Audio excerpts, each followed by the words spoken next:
Você sabe que os temas que nós tratamos aqui são todos para o crescimento humano, espiritual, para a compreensão da vida e do sentido da vida. E hoje nós temos o Padre Lício de Araújo Vale, que está em São Paulo, e eu estou agora em sintonia com ele. Nós vamos conversar com o Padre Lício. Bem-vindo, Padre. Obrigado, Padre Ezequiel. Obrigado pelo carinho, alegria grande estar com você e com os que nos acompanham. Eu quero saber, a primeira pergunta é o seguinte, e as pessoas de casa vão também já saber sobre o que você estudou. Por que você foi estudar e se tornar um dos mais especialistas do país sobre suicídio? Então, eu me tornei suicidologista porque esse fenômeno, o suicídio, ele aconteceu muito cedo na minha vida pessoal. O meu pai se matou, meu pai morreu por suicídio. E eu tinha 13 anos, ele 43 anos. Ele morreu em 1970. E depois de padre já, então eu comecei, as pessoas começaram a falar, eu era muito chamado para pregar retiro, para falar encontro de jovens, o meu testemunho e tal. E eu senti necessidade, Ezequiel, de buscar formação acadêmica. Então, de fato, eu fiz a especialização em suicidologia. Mas o motivo principal foi porque esse fenômeno, tão presente hoje na sociedade brasileira e mundial, atingiu a minha família em primeiro lugar. E a sua vocação também de padre, você acha que tem também o fato do teu pai ter se suicidado, isso também de alguma forma vai construindo a tua decisão? Como é que é? Por que eu faço essa pergunta? Porque você sabe que na nossa vida nada é desligado, tudo tem uma ligação com tudo. E a experiência de cada um é o que vai fazer com que a pessoa também se construa como pessoa e como missão e assim por diante. Uhum. Não, eu acho que sim, eu acho que não dá para negar isso, né? Embora eu, desde criança, sempre desejei ser padre. Pra você ter uma noção, quando eu tinha 5 para 6 anos, eu brincava de celebrar missa. Enfim, mas claro que o suicídio do meu pai, ele também teve uma implicância importante na decisão de responder ao chamado do Senhor. Porque eu sentia a vontade, né, o desejo, ouvi o chamado, mas, por outro lado, eu sou filho único. E tinha a questão de como deixar minha mãe sozinha. Né? E foi interessante porque a minha mãe também desempenhou um papel fundamental nisso. Ela disse, olha, você vai ser muito feliz se você for ser padre, porque é o teu sonho desde criança. Né?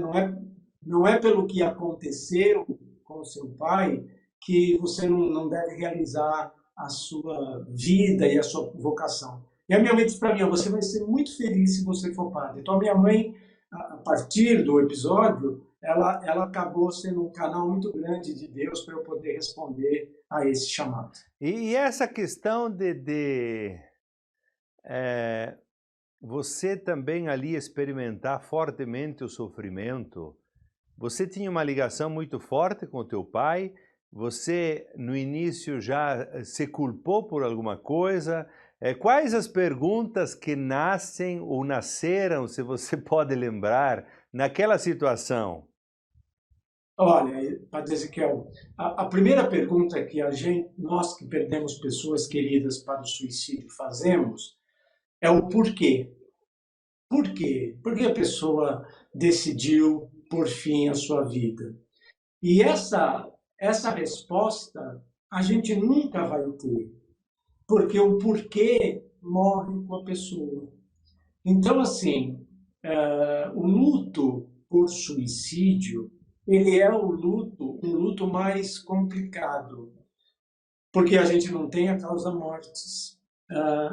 Emoções no luto, por exemplo, eu lembro que eu tinha uma das emoções do luto é a raiva.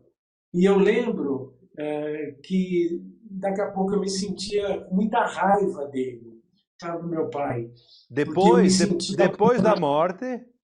Ah, depois tá. da morte. Isso. Depois da morte, comecei a me sentir abandonado por ele, né? E isso acabou gerando em mim uma certa raiva. Ah, e outra questão muito presente era a culpa. E se, né, o famoso e se eu tivesse percebido? E será que eu fui um bom filho? Será que foi por minha causa? Né? Então, essas emoções sempre são muito presentes, e não só em mim, mas na grande maioria dos enlutados por suicídio. Essas três questões: o porquê, a busca do porquê, porque, senão, porque a morte fica sem sentido, né? A pessoa, e é importante que a morte tenha um sentido para a gente poder viver o luto, né? Aham. Então, por quê? O e se eu tivesse, né? E também um pouco a culpa. Será que será que a morte do suicídio é uma das mais dramáticas? Olha, obrigado pela pergunta. Não vou dizer que é uma das mais dramáticas, mas com certeza é uma das mais doloridas, porque os estudos todos mostram da suicidologia, da psiquiatria, da psicologia, que o suicida não quer matar sua vida, ele quer matar a sua dor mental, a sua dor emocional, que para ele beira as raias do insuportável. Então é importante que a gente diga isso, né? O suicídio não é falta de Deus no coração, suicídio não é covardia, suicídio não é ato de coragem, suicídio é o último ato de alguém que deseja por fim a uma dor mental, emocional, psicológica insuportável. Insuportável. E hoje, na verdade, no teu ministério disso, você tem ajudado também, porque nós temos na igreja enfrentado isso com muita frequência, e a gente sabe que são os mais, tem muitas causas, devem ter muitas causas que a gente, como você diz, nem fica sabendo ou imagina, mas você tem ajudado no seu ministério como padre, pessoas nesse sentido de através só da palavra, ou você tem casos de pessoas que vêm, olha, padre, eu quero me suicidar. Como é que é a tua experiência nesse sentido? A minha experiência é nos dois aspectos. Então, eu, por ser especialista, muitos padres aqui da minha diocese, por exemplo, pessoas com ideação suicida, eles mandam para mim, para que eu possa atender. Então, eu tenho essa experiência de poder atender inúmeras pessoas, crianças, adolescentes, sobretudo, jovens, e até pessoas de mais idade, por exemplo, viúvos, viúvas, que viveram 50 anos juntos e um morre, o outro perde o sentido da vida, o que fica, enfim. Então, a minha experiência é uma experiência de atendimento, de acompanhamento dessas pessoas, e, ao mesmo tempo, no meu ministério, eu tenho ajudado muito ultimamente a própria igreja, né? Porque houve vários episódios, casos de suicídio no clero, entre os padres. Então, eu estou sendo muito chamado agora, Padre Ezequiel, para falar, sobretudo, para os bispos, para os cleros nas dioceses, ajudando também a prevenção ao suicídio no clero. E aproveito para falar disso. A Organização Mundial de Saúde diz que o suicídio pode ser prevenido. Se a gente for capaz de identificar a dor da pessoa e cuidar dela, se o suicida quer matar sua vida, ou melhor, quer matar a sua dor, não a sua vida, se a gente for capaz de identificar a dor e cuidar dela, a gente minimiza o risco da pessoa se autoexterminar. Então, no meu ministério, eu tenho feito as duas coisas, tanto acompanhado as pessoas, quanto orientado semanas de atualizações de clero e tal, trabalhando sobre esse tema da saúde mental e o cuidado com a vida. Essa questão de prevenir, é verdade que o suicida, não sei as estatísticas, o suicida que mesmo tem a intenção de tirar a vida não fala? Como é que é? Porque o pessoal diz assim, quem fala não tira, e quem não diz nada pode tirar. Obrigado, maravilhosa pergunta, porque assim, isso é mito, isso é mentira. A pessoa em comportamento suicida, ela dá dois tipos de sinais. Primeiro sinal, a pessoa ela fala frases diretas. Eu quero morrer, eu vou me matar, eu não aguento mais isso. Frases indiretas. Por exemplo, eu estou pensando em fazer uma grande besteira, se acontecer isso de novo, eu acabo com tudo. Então, é mito essa história de quem fala não faz e quem faz não fala. Isso é mentira, isso é mito. O primeiro sinal para a gente perceber é ficar atento às falas da pessoa. Segundo sinal são as mudanças comportamentais. Então, a pessoa ela começa a entrar num processo de entristecimento, de isolamento, mudanças de padrões de sono, ou começa a querer dormir muito, ou tem muita insônia, mudanças de padrões de humor, a pessoa começa a oscilar de humor, um momento quer viver, outro momento quer morrer, mudanças nos padrões de alimentação, ou começa a comer muito e aí tentar suprimir com a comida a dor, né? Ou ao contrário, parar de comer. Então, ficar sempre atento a esses dois sinais, sinais de fala e sinais de mudanças de comportamento. Essa é a primeira atitude para prevenir suicídio. A segunda atitude para prevenir suicídio, ouvir. A gente ter empatia, escutar o outro, acolher o outro, sem julgar, sem condenar, sem despejar, inclusive, discurso religioso. A gente, isso é coisa do demônio, isso é coisa... Né? Não, é ouvir. Eu gosto muito, Padre Ezequiel, dessa palavra. A gente tem que ser acolhedor. Quem é acolhedor? Acolhedor é aquele que acolhe dor. Simples assim. Acolhe a dor. Acolhedor é aquele que acolhe dor. Então, assim, a segunda atitude é a gente ouvir, acolher a dor do outro. E a terceira atitude é encaminhar a pessoa a procurar um serviço de saúde mental.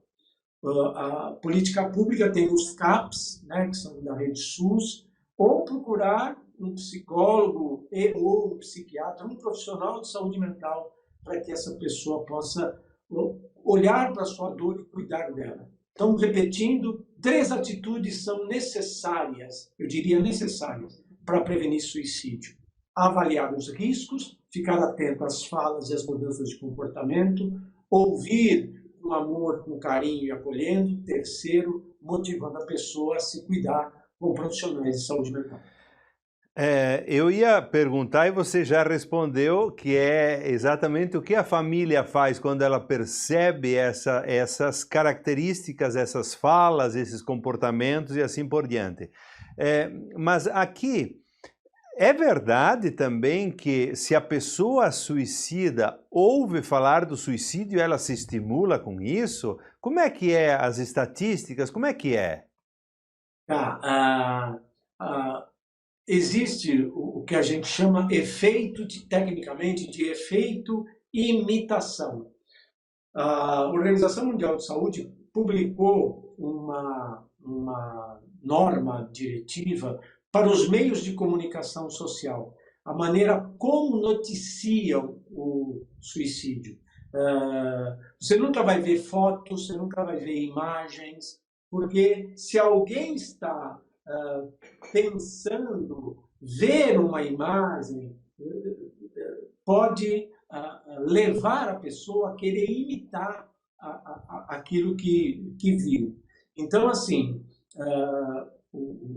a orientação da Organização Mundial de Saúde é que se fale, porque é importante falar que a pessoa morreu por suicídio ou ela se matou, normalmente informar o tipo de método que ela usou, mas sem usar imagens, né? nem fotos do corpo, nem imagens de celular ou de câmeras de televisão, evitar o mais possível mostrar a imagem, porque a imagem, de fato, pode ser gatilho para as pessoas que estão em comportamento suicida. Não sei se ficou claro. Sim, uma das coisas que eu queria perguntar é o seguinte: nessa questão do suicídio, a sociedade está mais fragilizada hoje e mais propensa ao suicídio ou não? Como é que você avalia isso? Eu avalio que sim. Sobretudo, o suicídio cresce no Brasil, as estatísticas mostram, na faixa dos 15 aos 29 anos. Essa é a faixa de idade onde os números mais crescem. E essa geração, a geração Z, a geração Y, são gerações, quer dizer, que são hoje os adolescentes e jovens do nosso tempo, eles de fato são mais fragilizados emocionalmente.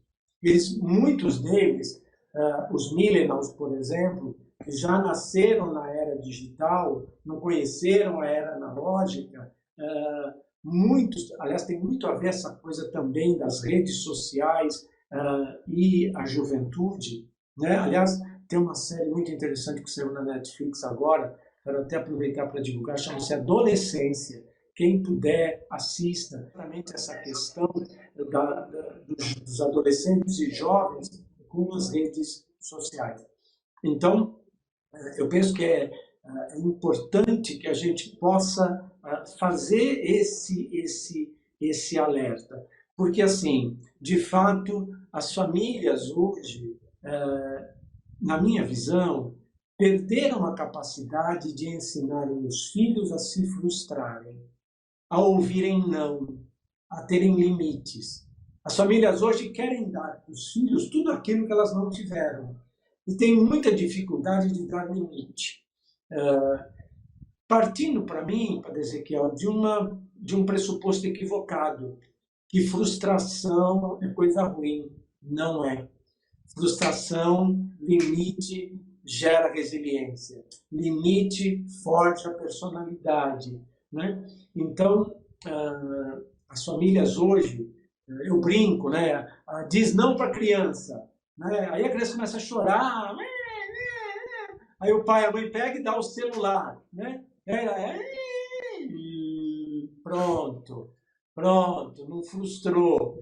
Aí, Ezequiel, briga com o namoradinho, briga com o crush e pensa em se matar porque não foi educado, não foi treinado para ouvir não. Com certeza, eu penso que hoje a sociedade, de maneira geral, está muito mais fragilizada, muito mais violenta, né? E esses são fatores de risco que contribuem para o aumento do suicídio nessa faixa de idade.